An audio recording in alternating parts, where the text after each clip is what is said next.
कि आरटी का नियम ये कहता है कि नर्सरी में भर्ती कोई बच्चे का होता है, वो पालक भर्ती कराता है तो वो बच्चा 12वीं तक की पढ़ाई करता है। लेकिन यहाँ स्थिति ये है कि नर्सरी के अंदर भर्ती के दौरान जो निर्णय थे वो नर्सरी PP1 PP2 न करके सरकार ने ये निर्णय लिया है कि अब क्लास 1 में भर्ती करेगा।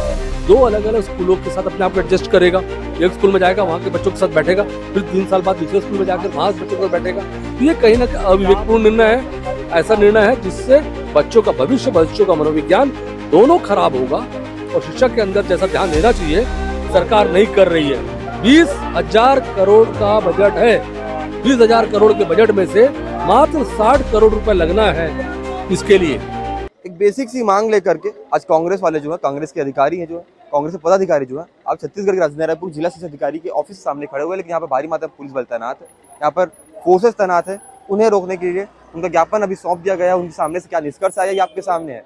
लेकिन जो है आपको एक बात समझनी पड़ेगी कि किस प्रकार से छत्तीसगढ़ में जो है करोड़ों का बजट है, उसके बाद भी इस व्यवस्था को अभी तक अंजाम तक नहीं पहुंचाया गया है। वो बच्चे जो छोटे होते हैं, वो बच्चे जिन्हें किंडरगार्टन या प्राथमिक जो शिक्षा होती है उसकी जरूरत होती है, वो इस प्रकार शिक्षा से वंचित हो रहे हैं। यही कारण है कि आज कांग्रेस पार्टी के लोग यहाँ पर पहुंचे हुए अपनी मांग को लेकर के। अभी हमारे साथ छत्तीसगढ़ राजधानी रायपुर के जो जिला अध्यक्ष है कांग्रेस के श्री कुमार मेनन, वो मौजूद है। पूरी घटना को उनसे आते हैं, पूरी बात क्या है सर, थोड़ा सा इसको उचित बताइए, क्या पूरी घटना है, क्या मांग? देखिए, मांग यही है कि आरटी का नियम ये कहता है कि नर्सरी से लेकर नर्सरी में भर्ती कोई बच्चे का होता है, वो पालक भर्ती कराता है तो वो बच्चा 12वीं तक की पढ़ाई करता है।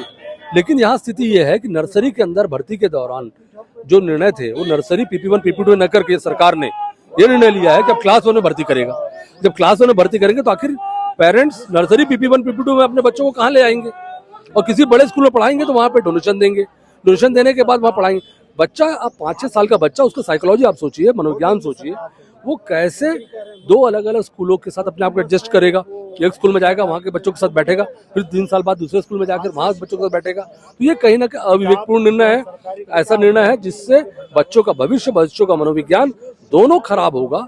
इसलिए हम विरोध कर रहे हैं। हमारी मांग यह है कि जितने खाली पद हैं, 50,000 के करीब खाली पद हैं शिक्षकों के, बेरोजगार लाखों बच्चे हमारे घूम रहे हैं छत्तीसगढ़ के अंदर में, जहाँ रोजगार ऑफिसों में जिन्होंने रजिस्टर्ड कराया हुआ है, इनकी कम से कम भर्ती होनी चाहिए, खाली पद को भरा जाए, शिक्षकों की भर्ती बराबर हो। स्वास्थ्य के अंदर में और शिक्षा के अंदर जैसा ध्यान देना चाहिए सरकार नहीं कर रही है। 20,000 करोड़ का बजट है। 20,000 करोड़ के बजट में से मात्र 60 करोड़ रुपए लगना है इसके लिए।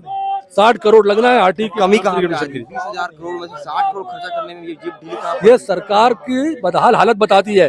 दिल्ली से लेकर यहाँ तक इन लोगों की कई इंजनों की सरकार है, उसके बाद भी ये सरकार प्रैक्टिकल रूप से सफल नहीं हो पा रही है। हमको समझ में आता है बदहाली के दौर में कहीं ना कहीं कांग्रेस सड़क में आकर लड़ाई लड़नी पड़ रही है। अच्छा, ये अभी आपने ज्ञापन सौंपा, क्या वहाँ से निष्कर्ष आया, क्या जवाब आया आप लोगों को? उन्होंने आश्वस्त किया है कि वो ठोस निर्णय जो अपने स्तर की बात है उसको कार्रवाई करेंगे, और जो ऐसे मामले हैं जिसको लेकर शासन का निर्णय लेने की आवश्यकता है तो शासन तक अपना प्रतिवेदन भेज के तत्काल जो भी जानकारी है वो उपलब्ध कराएंगे। इसके आगे आप लोगों की जो मांग है वो पूरी नहीं होती, आप लोग आगे कार्रवाई क्या होगी आप लोगों की? आगे ये होगा कि अभी जिस तरह हम लोगों ने शिक्षा अधिकारी को चेताया है कि अगर आप इस तरह ये करते हैं तो हम रोड से लेके विधानसभा तक पूरा ये मुद्दा उठाएंगे।